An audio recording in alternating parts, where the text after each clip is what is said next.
اللہ اکبر اللہ اکبر اللہ اکبر لا الہ الا اللہ۔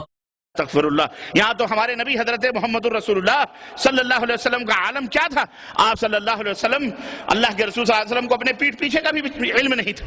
اللہ کے رسول صلی اللہ علیہ وسلم کو دیوار کے پیچھے کا بھی پتہ نہیں تھا کہ اس کے پیچھے کون ہے، کیا ہے، کیا کر رہا ہے۔ اب نتیجہ کیا ہوتا ہے؟ کرتے کیا ہے؟ یہ اپنے جھوٹے اور باطل عقیدہ ثابت کرنے کے لیے بزرگوں پہ تہمتیں باندھتے ہیں۔ یہی براہین القاطعیہ ہے۔ اس کا صفحہ نمبر اب 55 ہے، اور صفحہ نمبر 55 پر لکھتے ہیں مولانا خلیل احمد امبیٹوی، اشرف علی تھانوی صاحب کے استاد، کہتے ہیں کہ اور شیخ عبدالحق روایت کرتے ہیں۔ شیخ عبدالحق کون؟ شیخ عبدالحق محدث دہلوی روایت کرتے ہیں کہ مجھ کو دیوار کے پیچھے کا بھی علم نہیں۔ یعنی کہتے ہیں کہ شیخ عبدالحق محدث دہلوی نے روایت کیا کہ اللہ کے نبی صلی اللہ علیہ وسلم نے ارشاد فرمایا کہ مجھے دیوار کے پیچھے کا بھی علم نہیں، یعنی دیوار ہے پھر اس کے پیچھے کیا ہے میں نہیں جانتا۔ اور کس کے کھاتے میں ڈالا یہ؟ کس کے کھاتے میں؟ شاہ عبدالحق محدث دہلوی کے، یعنی کہتے ہیں شاہ عبدالحق محدث دہلوی روایت کرتے ہیں۔ 2 سال ہو گئے مجھے، میں نے یہ ایک بیان میں بولا تھا، پھر میرے دوستوں اور احباب نے اتنی کلپ کاٹ کے نیٹ پر ڈال دیا۔ نیٹ کی وہ کلپ پاکستان تک پہنچی، افریقہ کہاں کہاں گئی، اور پھر ان کلپوں کو لے کر کتنے لوگوں نے اور کلپوں کو پھیلایا اپنے اپنے ویب سائٹوں پر۔ آج سینکڑوں جگہ وہ کلپ پھیلی ہوئی ہے۔ اس میں نے چیلنج کیا تھا، اور آج پھر یہاں چیلنج کر رہا ہوں۔ چیلنج یہ کیا تھا کہ شاہ عبدالحق محدث دہلوی نے کس کتاب میں یہ روایت بیان کی، وہ کتاب دکھا دو، پوری زندگی تمہارے تلوے چاٹوں گا۔ اتنے نابیکار لوگ ہیں یہ کہ نبی کی توہین کے لیے یہ بزرگوں کے نام سے جھوٹ گڑتے ہیں یہ لوگ۔ اب میں یہ بات کو تشنا نہیں چھوڑوں گا۔ میرے پاس شاہ عبدالحق محدث دہلوی کی کتاب ہے، جن کے نام سے یہ روایت گڑی گئی ہے، جن کے نام سے کہا گیا کہ وہ روایت کرتے ہیں، شاہ عبدالحق روایت کرتے ہیں کہ رسول اللہ نے فرمایا مجھے دیوار کے پیچھے کا علم نہیں۔ جبکہ شاہ عبدالحق کی کتاب کیا کہتی ہے؟ یہ مدارج النبوت، انہی مصنف کی، انہی عالم دین کی، اسی محدث کی، فارسی زبان میں 2 جلدوں میں آتی ہے۔ مدارج النبوت کا صفحہ نمبر 7، صفحہ نمبر 7 پر حضرت شاہ عبدالحق کیا فرماتے ذرا سنیے۔ کہتے ہیں ای جا اشکال می ارنت، بعض لوگ یہ اشکال پیدا کرتے ہیں، یہ شبہ لوگوں کے ذہنوں میں پیدا کر دیتے ہیں کہ دربازی روایت آمدہ است، کہ بعض روایتوں میں یہ آیا کہ گفت حضرت صلی اللہ علیہ وسلم کہ اللہ کے نبی صلی اللہ علیہ وسلم نے ارشاد فرمایا من بندام، میں اللہ کا ایک بندہ ہوں، نمی دانم آنچے در پست ای دیوار است، میں نہیں جانتا کہ اس دیوار کے پیچھے کیا ہے۔ کہتے بعض لوگ یہ شبہ پیدا کرتے ہیں کہ کچھ روایتوں میں یہ آیا ہے، کچھ روایتوں میں لکھا گیا ہے کہ رسول اللہ نے یہ ارشاد فرمایا کہ دیوار کے پیچھے کیا ہے مجھے اس کا علم نہیں۔ جواب آنت، کہتے اس کے جواب میں ہم یہ کہنا چاہتے ہیں کہ ای سکن اصلی ندارت، اس بات کی، اس حدیث کی، اس روایت کی کوئی اصل ہے ہی نہیں۔ وہ کہتے اس کی کوئی اصل ہی نہیں ہے، یہ جھوٹی من گھڑت بات ہے۔ پھر آگے کہتے اس کی کوئی سند نہیں، کوئی صحیح روایت نہیں، بلکہ اس کی کوئی اصل ہی نہیں ہے، جھوٹی من گھڑت بات گڑی ہوئی ہے۔ تو شاہ عبدالحق تو فرما رہے ہیں کہ یہ بات گڑی ہوئی ہے، مگر یہ نابیکار آج تک کتابوں میں انہی کے نام سے چھاپ رہے ہیں کہ شاہ عبدالحق کہتے ہیں کہ رسول اللہ نے فرمایا مجھے بھی دیوار کے پیچھے کا علم نہیں۔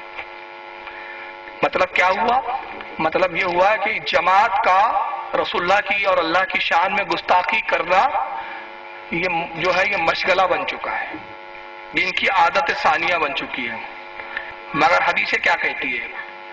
میں اگر ایک حدیث تلاوت کروں گا نا سند کے ساتھ، اور تو وقت زیادہ ہوگا، کچھ حدیثیں پڑھ لوں گا، کچھ زبانی سنا دوں گا۔ آئیے یہ ایک حدیث سنا رہا ہوں جس کو بخاری کے اندر جلد نمبر 1 کتاب الکسوف، اور اسی حدیث کو حضرت امام مسلم نے صحیح مسلم جلد نمبر 1 صفحہ 695 حدیث نمبر 2005 پر، پھر اور بھی حوالے آگے ہیں۔ ان تمام احادیث کی کتابوں میں ایک بات لکھی ہے کہ اللہ کے نبی صلی اللہ علیہ وسلم نے نماز پڑھا رہے تھے، تو راوی حدیث کہتے ہیں، صاحب جو اس کے روایت کرنے والے صحابی ہے، وہ کہتے ہیں کہ ہم نے دیکھا کہ اللہ کے نبی صلی اللہ علیہ وسلم نے نماز کی حالت میں اپنے ہاتھ کو آگے بڑھایا، پھر پیچھے کر لیا، پھر ہاتھ آگے بڑھایا، پھر پیچھے کر لیا۔ جب نماز سے آپ فارغ ہوئے تو ہم نے عرض کیا یا رسول اللہ آپ نے نماز کی حالت میں اپنے ہاتھ کو آگے کیا پیچھے کیا، اللہ کے نبی آپ نے ایسا کیوں کیا؟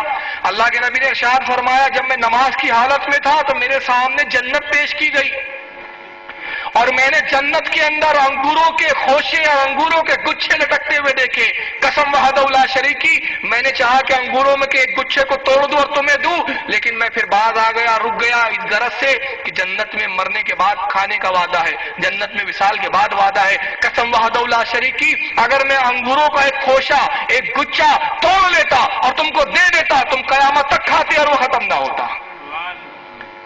نبی کہاں تک دیکھ رہے ہیں؟ جنت تک۔ 7 آسمان درمیان میں، ہر آسمان کی موٹائی 500 سال کی رہا، ہر 2 آسمان کے درمیان کا فاصلہ 500 سال کی رہا۔ نبی 7 آسمان کے پرے جنت میں انگوروں کے خوشوں کو لٹکتے ہوئے دیکھ رہے ہیں، مگر ان بدبختوں کا عقیدہ یہ کہ رسول کو دیوار کے پیچھے کی خبر نہیں ہے۔ تو اور حدیثیں ماننا کہ تمہاری ماننا؟ آئیے ایک اور حدیث میں مسلم کے حوالے سے پڑھ دیتا ہوں، یہ مسلم شریف ہے، صحیح مسلم۔ اس مسلم کے اندر امام مسلم نے اس کی جلد نمبر 1 ہے اور حدیث نمبر اس کی 862، کتاب الصلاۃ۔ امام مسلم پوری سند کے ساتھ حضرت ابو ہریرہ رضی اللہ تعالیٰ عنہ سے روایت کرتے ہیں، کہتے ہیں عن ابو ہریرہ رضی اللہ تعالیٰ عنہ کہتے ہیں ان رسول اللہ صلی اللہ علیہ وسلم قال هل ترون قبلتی ہا ہنا۔ ابو ہریرہ کہتے ہیں کہ اللہ کے نبی صلی اللہ علیہ وسلم نے نماز کے وقت نماز پڑھائی اور نماز سے فارغ ہونے کے بعد صحابہ سے فرمایا کیا تم یہ سمجھتے ہو کہ میرا رخ کعبے کی طرف ہے؟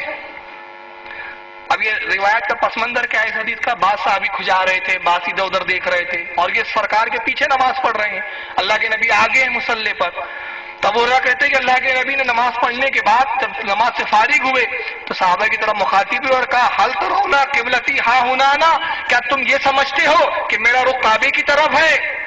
پھر میں کعبے کی طرف دیکھتا ہوں فواللہ لا یخفی علی رکوعکم ولا سجودکم، قسم اللہ رب العزت کی تمہارا رکوع بھی مجھ سے چھپا ہوا نہیں ہے، تمہارا سجدہ بھی مجھ سے چھپا ہوا نہیں ہے، میں تمہارے سجدوں کو بھی دیکھتا ہوں، تمہارے رکوع کو بھی دیکھتا ہوں۔ اور فرمایا انی لا اراکم وراء ظاہری، اور اس کے بعد فرماتے میں تمہیں اپنے پیچھے ایسے ہی دیکھتا ہوں جیسے میں سامنے دیکھتا ہوں، میں پیچھے سے بھی ایسے ہی دیکھتا ہوں جیسے سامنے، یعنی میرے لیے پیچھا اور اگلا کوئی فرق نہیں ہے، میں اللہ کا نبی ہوں، میرے لیے سب یکساں ہے۔ تو تم کیا یہ سمجھتے ہو کہ میرا رخ سامنے تو میں پیچھے نہیں دیکھتا؟ بقسم خدا کی میں پیچھے بھی ایسے ہی دیکھتا ہوں جیسے سامنے دیکھتا ہوں۔ یہ مسلم کی صحیح حدیث ہے، اور اس کو اور کن کن لوگوں نے لکھا؟ بخاری میں امام بخاری نے بھی اس حدیث کو نقل کیا جلد نمبر 1 حدیث نمبر 408 پر، اور امام نسائی نے سنن نسائی کے اندر جلد نمبر 1 حدیث نمبر 154 کے اندر، اور موطا امام مالک میں امام مالک رحمۃ اللہ تعالی علیہ نے جلد نمبر 1 حدیث نمبر 399، اور مسند احمد میں امام احمد ابن حنبل رحمۃ اللہ تعالی علیہ نے جلد نمبر 2 صفحہ 800 حدیث نمبر 811 پر اس کو نقل کیا۔ اتنے محدثین نے اس حدیث کو نقل کیا۔ بخاری اور مسلم ہی کافی ہے میں تو سمجھتا ہوں، کیونکہ قرآن کے بعد سب سے افضل کتاب بخاری ہے، تو جب بخاری میں یہ حدیث، مسلم میں تمام حدیثیں صحیح حدیثیں ہیں، تو یہ صحیح حدیثیں بتا رہی ہے کہ اللہ کے نبی کہہ رہے ہیں میں پیچھے بھی ایسے دیکھتا ہوں جیسے سامنے۔ مگر یہ نابکار تبلیغی جماعت والوں کا عقیدہ یہ ہے کہ نبی کو دیوار کے پیچھے کی خبر نہیں۔ تب ہم حدیث کو مانیں اور دعویٰ ہے کہ ہم حق پر ہیں۔ چلیے ایک اور حدیث میں سنا دیتا ہوں اس تعلق سے، تاکہ ہمارا بیان فضیلت رسول کے ساتھ بھی چلتا جائے۔ یہ ہے میرے ہاتھ میں شرح زرقانی، حضرت امام عبد الباقی زرقانی رحمۃ اللہ تعالی علیہ کی تصنیف ہے، مارکۃ العرب 12 جلدوں میں ملتی ہے، یہ اس کی 10ویں جلد ہے۔ جلد یعنی والوم ہوتا ہے، یہاں کچھ پڑھے لکھے نوجوان جلد نہیں سمجھیں گے، اردو لفظ ہے۔ جلد یعنی والوم، یعنی کل 12 والوم میں 10واں والوم ہے۔ امام عبد الباقی زرقانی رحمۃ اللہ علیہ کیا فرماتے ہیں؟ کہتے ہیں اخرجت طبرانی، امام طبرانی رحمۃ اللہ علیہ نے اس کو بیان کیا۔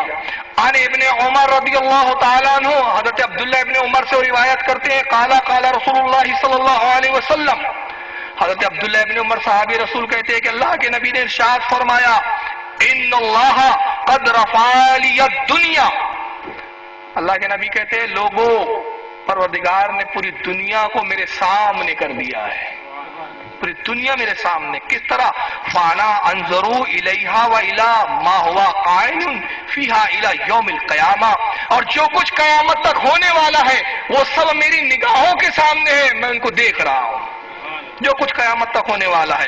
کأنما انظر الی کفی ھذا، اور میں تمام کائنات کو پھر جملہ سنے، میں تمام کائنات کو ایسے دیکھتا ہوں جیسے میں اپنی ہتھیلی کو دیکھتا ہوں. اب کائنات میں تو پیچھے کی بھی چیز ہے نا، مگر نبی اس کو دیکھ کیسے رہے ہیں؟ جیسے اپنے ہتھیلی کو دیکھ رہے ہوں. اور یہ تو رسول اللہ کا مقام ہے بھائی. رسول کی عطا سے خود غوث اعظم نے کیا کہا؟ سرکار غوث پاک خود فرماتے، اپنی تصنیف میں خود لکھتے ہیں، کسی مرید نے نہیں لکھا غوث پاک کے، کسی مولانا نے نہیں لکھا، خود غوث اعظم نے قصیدہ غوثیہ میں لکھتے ہیں، نظر تو الی بلاد اللہ جمع کخر دلالتی علی حکم اتصالی. اللہ کی قسم میں اللہ کے شہروں کو ایسے دیکھتا ہوں جیسے میری ہتھیلی میں رائی کا دانہ رکھا ہوا ہو.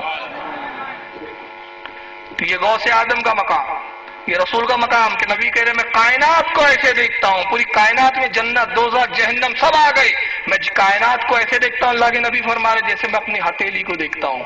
اور اس حدیث کو اور کن لوگوں نے لکھا سن لیجئے.